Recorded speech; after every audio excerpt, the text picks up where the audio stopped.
बोलो सर। आज आप यहाँ आए हैं और दौरा किया, एक दुखद घटना यहाँ हरकी में घटी है, उसके बारे में।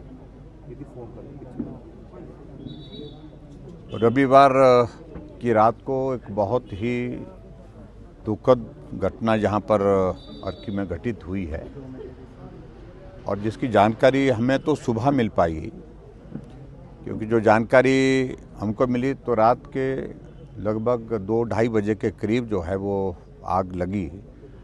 और उस आग में जो अभी तक जो जानकारी हमको मिल पाई है, उस जानकारी के अनुसार 9 लोगों की दुखद मृत्यु हुई है।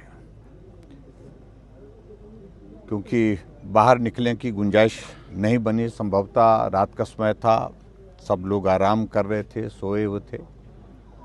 और उसमें जो लोग हैं उनके बारे में जो जानकारी हमको अभी तक मिली है, नेपाल के और बिहार के भी, जो यहाँ पर लेबर का काम करते थे, स्वाभाविक रूप से दिन भर मजदूरी करने के बाद, थकान के बाद वो लोग आराम कर रहे थे। आग अचानक लगी, बाहर निकलने का रास्ता नहीं मिल पाया, ऐसा लगता है।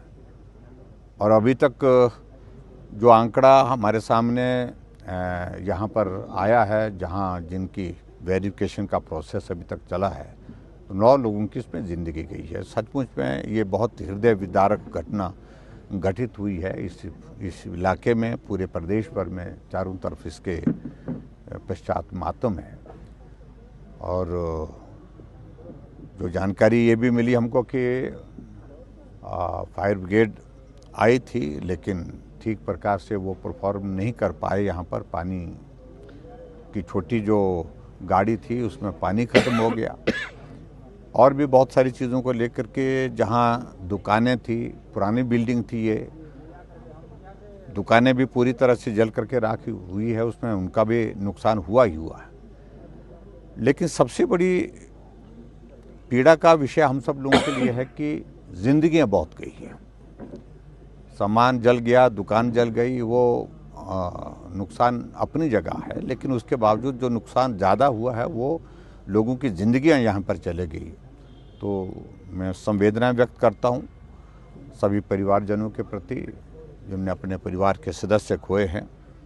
और मैं इस बात के लिए यहाँ के स्थानीय नौजवानों का, जिनके साथ अभी मेरा मिलना हुआ, जिनका परिचय यहाँ पर कराया, जिनको यहाँ पर उस दिन रात को जैसे ही जानकारी मिली तो उसके पश्चात तुरंत वो यहाँ राहत कार्य में जुटे, मदद करने के लिए रेस्क्यू ऑपरेशन में जुटे। जितना संभव था अपने जीवन को जोखिम में डाल करके यहाँ के स्थानीय लोगों ने बहुत मेहनत की है, परिश्रम किया है।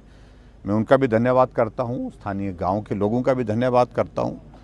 और जो एडमिनिस्ट्रेशन की ओर से यहाँ प्रयत्न हुए हैं, लेकिन चलो जो नुकसान हो गया, लेकिन अब विषय ये है कि इसमें एक तो जो आग का कारण क्या था ये भी जानना आवश्यक है, लेकिन सबसे इम्पॉर्टेंट चीज़ जो महत्वपूर्ण, इस प्रकार की घटनाएं आने वाले समय में घटित ना हो, इसके लिए एहतियात के तौर पर सरकार को कुछ कदम उठाने चाहिए।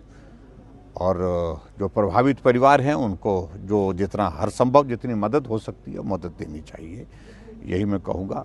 और इसके सिवा मुझे कुछ ज़्यादा नहीं कहना है। Thank you.